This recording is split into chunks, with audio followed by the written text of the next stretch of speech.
Chairman Peoples Party Bilawal Bhutto Zardari اس وقت press conference کر رہے ہیں۔ چاہتا ہوں ہر ایک سینیٹر کو جس نے ہمارے ساتھ دیا، جس نے ہمیں ووٹ دیا، جس نے ہمیں منتخب کروایا، اور خاص طور پہ عوامی نیشنل پارٹی کی قیادت کو، جماعت اسلامی کو میں خصوصاً شکریہ ادا کرنا چاہوں گا کہ انہوں نے پاکستان پیپلز پارٹی کے ساتھ اس لیڈر آف دی اپوزیشن کی کمپٹیشن میں، الیکشن میں ہمارے ساتھ دیا۔ ہمارا چیئرمین سینٹ سے جو مقابلہ ہے، جو اعتراضات ہے، جو جدوجہد ہے، وہ جاری ہے۔ انشاءاللہ تعالی ہم اپنا جو لیگل رائٹ ہے وہ استعمال کریں گے، اور ہم اپنا ریویو میں جوڈیشل ڈیسیجن کے خلاف ریویو میں جائیں گے، اپیل میں جائیں گے کہ اس دن ہم سب سمجھتے ہیں، پاکستان پیپلز پارٹی سمجھتا ہے کہ جو پارلیمان کی بالادستی ہے، پارلیمان کا تحفظ ہے، پارلیمان کا جو رول ہے وہ کوئی نہیں کویسچن کر سکتا ہے، اور جو بھی فیصلہ پارلیمان میں ہوتا ہے وہ پارلیمان کا اگر پروسیجر ہو، پارلیمان کا اسپیکر کا ہو یا چیئرمین کا ہو، وہ میں نہیں چاہوں گا کہ وہ کسی کورٹ میں چیلنج ہو۔ لیکن پاکستان پیپلز پارٹی کا یہ موقف ہے کہ جو اس دن پہ سینٹ آف پاکستان کو ایک پولنگ اسٹیشن میں تبدیل کیا جاتا ہے، وہ ہمارا پارلیمنٹ کی پروسیجرنگ کے سلسلہ میں نہیں رہتا، اور وہاں ایک پریسائڈنگ آفیسر نے غلط فیصلہ دے کے، بائس فیصلہ دے کے، متنازع فیصلہ دے کے سید یوسف رضا گیلانی صاحب کو ناجائز اور غیر ناجائز طریقے سے یہ عہدہ چھینا گیا۔ اور جب بھی عدالت ہمارا کیس میرٹس پہ سنے گا تو ہم امید رکھتے ہیں کہ کامیابی ہمارا ہی ہوگی، پاکستان ڈیموکریٹک موومنٹ کا کامیابی ہوگی۔ سیکنڈ، جو ہمارا شہید ذوالفقار علی بھٹو کا ہر سال پاکستان پیپلز پارٹی شہید ذوالفقار علی بھٹو کا برسی گری خدا بخش میں مناتی ہے۔ اس سال ہم نے ایک تاریخی فیصلہ لیا تھا کہ جیسے ماضی میں ہم نے ایک دفعہ شہید محترمہ بینظیر بھٹو کی برسی لیاقت باغ میں منایا گیا، اس پر ہم شہید ذوالفقار علی بھٹو کی برسی کو پنڈی میں منائیں، اسی جگہ میں منائیں جہاں شہید ذوالفقار علی بھٹو کو شہید کیا گیا۔ لیکن کچھ دنوں سے جہاں تک کووڈ کا تیسری لہر کا سلسلہ ہے، اس پہ کوئی پریشان کن اور حیران کن اسٹیٹسٹکس سامنے آئے ہیں، خاص طور پہ اسلام آباد اور پنڈی کے حوالے سے۔ جب یہ خدشہ ہوا کہ اس قسم کا نیشنل ایونٹ کرنے سے ہم یہ جو تھرڈ ویو ہے، نہ صرف وہاں پنجاب میں اضافہ ہو سکتا ہے، مگر اس تھرڈ ویو کا خدشہ تو اب تک سندھ میں اس نتائج، اس خطرناک پوائنٹ پہ اس وقت تک نہیں آیا۔ خدا نہ خواستہ ہم اس تھرڈ ویو کے سلسلہ کو یہاں لے کر آتے تو بڑا مشکل سے اور صلاح مشورہ کے بعد پیپلز پارٹی نے یہ فیصلہ لیا کہ ہم دوسری بار شہید ذوالفقار علی بھٹو کی جو برسی ہے کووڈ کی تھرڈ ویو کی وجہ سے بڑا اجتماع سے نہیں منائیں گے، اور ہم لوکل ڈسٹرکٹ لیولز پہ جو ایس او پیز کے مطابق الاؤڈ ایونٹس ہے، چاہے وہ قرآن خوانی ہو، as long as they follow the SOPs، اور ساتھ ساتھ اس خطرہ کے بارے میں، کووڈ کی خطرہ کے بارے میں ہم عوام کے اور حکومت کے توجہ اس ایشو پہ دلانا چاہتے ہیں کہ جو ویکسینیشن کا سلسلہ ہے، جو ہر پاکستانی کی زندگی اور صحت کے بچانے کی ایک ہی طریقہ رہا ہے، ہمارا کووڈ کی ویکسینیشن کے سلسلہ میں پاکستان جو ہے ہم نہ صرف اپنی ریجن میں سارے کے سارے نیشن سے پیچھے ہیں مگر باقی دنیا سے بھی ہم ویکسینیشن کے سلسلے میں بہت ہی پور پرفارمنس دکھا رہے ہیں، اور حکومت کو خاص طور پہ وفاقی حکومت کو جس کا ذمہ داری ہے انفیکشس ڈیزیز کا ایشو کو سنبھالنا، ان کو اتنا ریسورسز اور اتنا فائنینشیل بیکنگ عوام کو اس ویکسین کو پہنچانے میں لگانا چاہیے۔ ابھی بھی ہم لیٹ ہیں، ابھی بھی ہم بہت لیٹ ہے، اور یہ واحد طریقہ ہے کہ ہم اس مسئلے کو ہمیشہ کے لیے ختم کرے یا ہمیشہ کے لیے اس کا یہ جو خطرناک وبا ہے اس کو سنبھال سکتے ہیں۔ تو ہم زور دیتے ہیں، مطالبہ کرتے ہیں کہ یہ ایشو کو وہ فنڈنگ دیا جائے جو کہ اس کا ضرورت ہے۔ اپریل 4 کی جو ہمارا گری خدا بخش میں اب جلسہ نہیں ہو رہا ہے، بٹ اپریل 4 پہ ہمارا قرآن خوانیز ہوں گے۔ It makes it independent from judicial oversight. This ordinance would turn the State Bank of Pakistan from being an entity, an institution that is accountable to the people of Pakistan, that is the responsibility of the people of Pakistan, into an institution that is only responsible and only answerable to the IMF. اور یہ Pakistan Peoples party کی ideology اور position سے بالکل مترادف ہے، اور ہم سمجھتے ہیں کہ حکومت کو فوراً اس آرڈیننس کو واپس لینا چاہیے، اس کو ختم کرنا چاہیے، اور ہم انشاءاللہ تعالی اس غیر قانونی آرڈیننس کو ہر فورم پہ چیلنج کریں گے، کیونکہ یہ پاکستان کی معاشی سوورینٹی پہ ایک سنگین حملہ ہے جس کا امپیکٹ ہر پاکستانی پہ ہو سکتا ہے۔ ہم ویسے ہی سمجھتے ہیں کہ جس طریقے سے اس حکومت نے IMF کے ساتھ اپنا معاشی پالیسیز اور معاشی اگریمنٹس کروائے ہیں وہ عوام کے فائدے میں نہیں ہیں، وہ غلط طریقے سے نیگوشیشنز کیے تھے۔ اس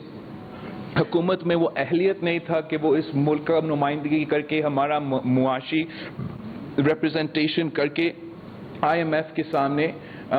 نیگوشیٹ کرے، اور ان کا غلط فیصلوں کی وجہ سے، ان کا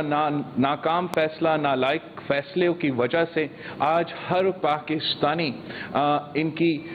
یہ بوجھ اتارے ہیں، ہر پاکستانی کی جیب پہ ڈاکہ ہوا ہے، اور مہنگائی کا، غربت کا اور بے روزگاری کا جس طریقے سے عام آدمی آج مقابلہ کر رہا ہے، پاکستان کی تاریخ میں اتنا مشکل اور بدتر معاشی صورتحال نہیں رہے۔ یہ افسوسناک بات ہے، تاریخی ناکامی ہے کہ پاکستان کی معیشت کی شرح، پاکستان کی اکنامک گروتھ ریٹ نیگیٹو میں ہو، پاکستان کی اکنامک گروتھ ریٹ بنگلہ دیش اور جنگ زدہ افغانستان سے بھی پیچھے ہو، پاکستان کی انفلیشن کا جو ریٹ ہو وہ بنگلہ دیش سے اور جنگ زدہ افغانستان سے انفلیشن ہمارا زیادہ ہو، تو یہ بوجھ پاکستان کی عام آدمی کیوں اٹھائے؟ اور پاکستان پیپلز پارٹی نے شروع دن سے یہ PTIMF ڈیل کا مقابلہ کیا ہے، اور جو یہ لیٹسٹ سازش ہے ہمارا اسٹیٹ بینک کی خود مختاری کا چھیننے کا، ہم اس کا بھی مقابلہ کریں گے۔ یہ حکومت نے مسلسل غلط پالیسیز کی وجہ سے عوام کو نقصان پہنچایا ہے۔ آپ کو یاد ہوگا جب دنیا بھر میں پیٹرول پرائسز کم تھے، جب پیٹرول سستی ریٹس پہ مل رہا تھا، تو پاکستان میں پیٹرول کا بحران تھا، اور اس کا فائدہ کچھ کارٹیلز نے اور حکومت نے لیا، اور جن لوگوں نے یہ فیصلہ کیا تھا وہ صرف ایک اسپیشل اسسٹنٹ یا ایک انڈیویجول نہیں تھا، یہ اجتماعی فیصلہ ان کا کابینہ کے تھا، یہ فیصلہ عمران خان کا تھا، وزیر اعظم کا تھا، اور جو کل انہوں نے یہ ناکام کوشش کیا کہ ایک اسپیشل اسسٹنٹ کو قربانی کا بکرا بنا کے اپنے آپ کو اس گناہ سے، اس تاریخی ظلم سے وہ نہیں قصوروار ہونے سے نہیں بچا سکتے ہیں۔ ہم مطالبہ کرتے ہیں کہ جیسے ندیم بابر کو نکالا گیا ہے ویسے ہر ایک وزیر جو بسمیت including the Prime Minister of Pakistan جو